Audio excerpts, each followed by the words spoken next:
Alors c'est quoi ce gaz? Ce gaz dont je vais vous parler est le CO2, dissous dans les vins dits tranquilles, sans bulles, mais à des teneurs différentes et qui pourraient parfois vous gêner, que ce soit des vins blancs, rosés ou rouges. Parlons un peu vocabulaire. Perlant. Perlant, il y a une sensation légère de bulles qui éclatent sous la langue, sous le palais. Ceux de ma génération, rappelez-vous des petits bonbons qui éclataient une fois en bouche. Vous vous en souvenez? C'est cette sensation. Gazeux, sensation plus complexe et plus ardue.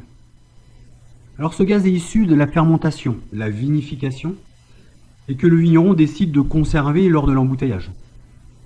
Il a un rôle de protection, surtout pour les vins qui sont peu ou pas sulfités. Un vin riche en CO2 est une déprotection à l'oxygène sur une durée limitée.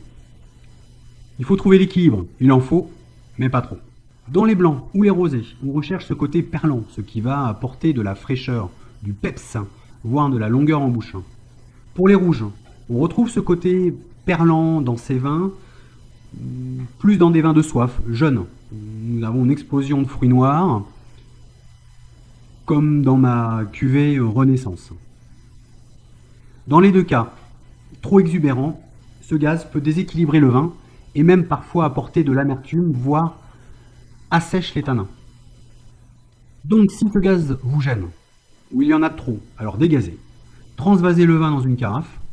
Attention, entre chaque dégazage, dégustez votre vin, car un vin dépourvu de gaz et aussi trop oxygéné, le résultat peut être décevant, voire très décevant. Du gaz, il en faut. Nous sommes tous plus ou moins sensibles au gaz. La dégustation est une aventure personnelle. Chin chez vous.